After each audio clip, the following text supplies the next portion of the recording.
Alright, this is where things really start to pick up. Let's get into Evil Dead 2.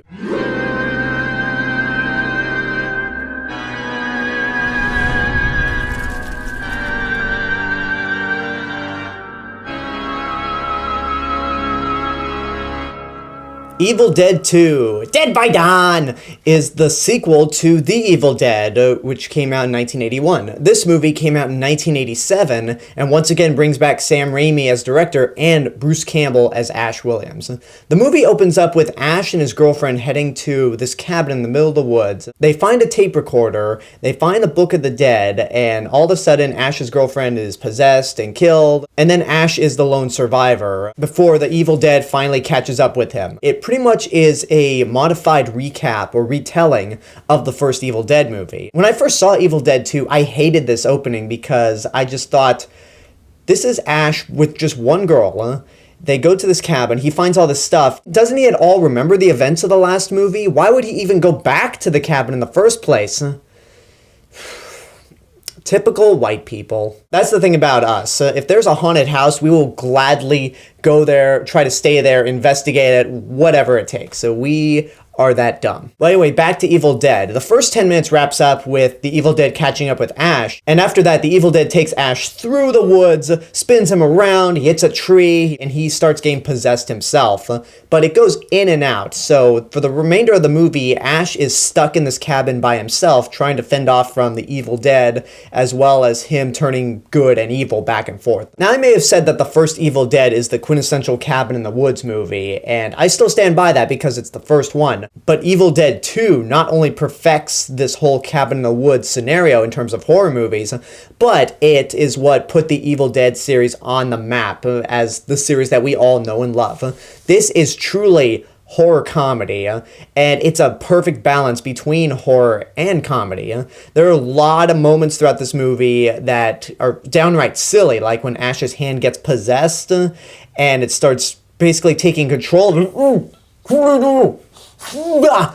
Ugh, that was weird. But anyway, Ash's hand gets possessed after his dead girlfriend bites his hand. So his hand starts acting up and starts smashing his head with plates, starts grabbing his face, choking him. It's all bizarre. And then it boils down to Ash finally cutting the hand off. And there are even some points where the hand like crawls away. It goes into a mouse hole in the wall. And then right before it goes in, it turns around and gives Ash the finger. So if that doesn't set the tone for this kind of movie, I don't know what does. The camera work helps with the comedy, mainly in the scene where Ash is being flown through the forest and he's flipping around. And then when he hits the tree, we see a POV of him about to fall into this little puddle of water, but the camera does like a 360 and spins around as it's falling towards the ground, and as he comes into impact with the water, the camera's at a Dutch angle. So it's all very unique and very creative. It also plays into the horror element, where you have a lot of these POV shots of the Evil Dead that we saw in the first movie,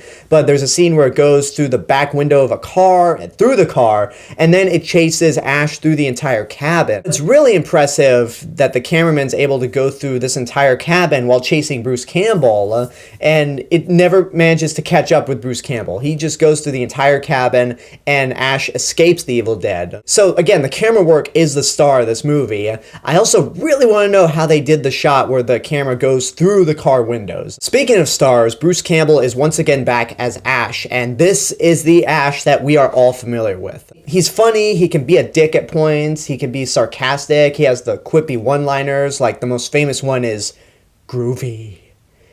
Only Bruce Campbell can make that work. But what's also unique is that most of the movie is resting on his shoulders. There are a couple of other side characters that come in, like the daughter of the scientist who discovered the cabin and the Evil Dead. But a majority of the movie is Bruce Campbell stuck in this cabin. And he has to balance out being terrified of all the Evil Dead going around, losing his mind and going crazy with all the laughing furniture, especially that giant deer head. He just goes through literal hell, and Bruce Campbell does a phenomenal job with it. Another really cool thing is that the movie takes a lot of the elements that we saw in the first Evil Dead, sometimes even downright scenes. I'm not talking about the opening scene where it's pretty much a reenactment of the first Evil Dead. I'm talking about later on in the movie.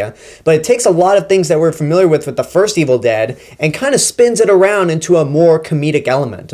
One of the more infamous scenes in the first Evil Dead that I forgot to mention in my review was the scene where before one of the girls gets taken out into the woods and is pretty much raped by a tree. It's really shocking and is very unnerving, especially considering all the controversy that's going on in Hollywood right now. But it's something that I really would not have appreciated if they did it a second time.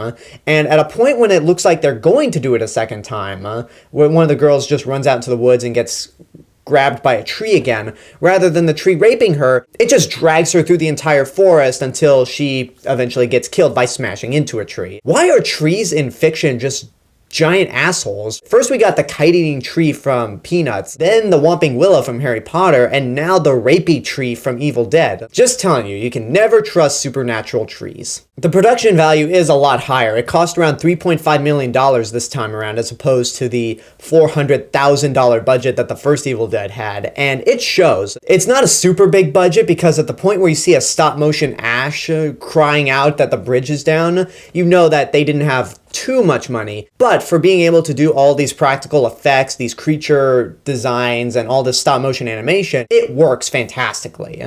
And yeah, there's just not much I have to criticize about Evil Dead 2. I think it's a perfect movie. It is, for me, the quintessential horror comedy movie. I love Gremlins, which is another example of the horror comedy movie, but Evil Dead 2 is as good as it can get. It's got a lot of great images. The horror element works, the comedy works, Bruce Campbell is fantastic. It has so many creative camera shots and techniques that play into the horror and comedy, and there's just a lot of lines to quote. I mentioned groovy, but there's also Dead by Dawn, and this little exchange between the demon and Ash. I'll swallow your soul, I'll swallow your soul, ah! Swallow this. Ah!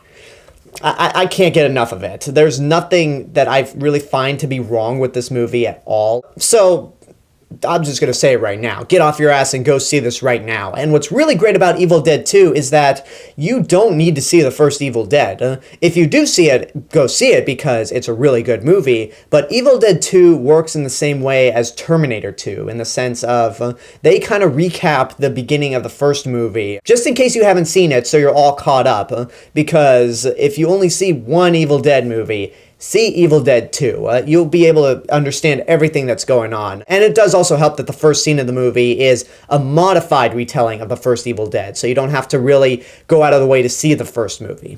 And that's my review for Evil Dead 2. Tomorrow we're going to be looking at the last Evil Dead movie in this original series, Army of Darkness, which technically I know is not a horror movie per se. So it would be weird reviewing this movie in this week of me reviewing horror movies, but it would be even weirder if I reviewed Evil Dead and Evil Dead 2 without reviewing the last movie. So we're going to go into Army of Darkness tomorrow, and until then, I hope you enjoyed this review. Leave a comment down below and tell me what your thoughts are of Evil Dead 2, Dead by Dawn, if and when you've seen it.